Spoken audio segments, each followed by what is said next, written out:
Hi friends, Angelina ஜூலின்னு ஒரு famous actress இருக்காங்க, எல்லாருக்கும் தெரிஞ்சிருக்கும். ஸோ அவங்க ஒரு பெரிய இன்ஃப்ளூயன்சர். அவங்களுக்கு BRCA1 அப்படின்ற ஒரு ஜெனட்டிக் மியூட்டேஷன் இருந்து அது கேன்சர், மார்பக புற்றுநோய் வர வாய்ப்பு அதிகன்றதுனால அவங்க ஒரு ப்ரொஃபைலாக்டிக் மாஸ்டெக்டமின்ற ஒரு சர்ஜரி பண்ணிக்கிட்டாங்க. அப்படின்னா என்னன்னா, கேன்சர் வரதுக்கு முன்னாடியே மார்பகங்களை ரிமூவ் பண்ணுற ஒரு ஆப்ரேஷன்.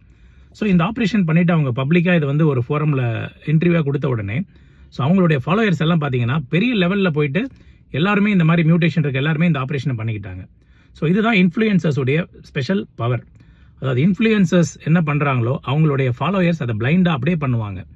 ஸோ என்னுடைய நண்பர் ஒருவர் மருத்துவர், அவர்கிட்ட ஒரு டைம் ஏன் சார் சிகரெட் பிடிச்சினே இருக்கீங்க இவ்வளோ டாக்டர் ஆகும் அப்படின்னு கேட்டதுக்கு அவர் சொன்ன ஒரே பதில் எனக்கு ஆச்சரியமாக இருந்தது.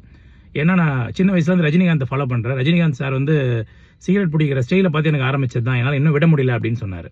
ஸோ அந்த மாதிரி சில இன்ஃப்ளூயன்சர்ஸை ஃபாலோ பண்ணி நல்ல பழக்கங்களும் நிறைய பேர் கற்றுக்குறாங்க, கெட்ட பழக்கங்களும் கற்றுக்குறாங்க.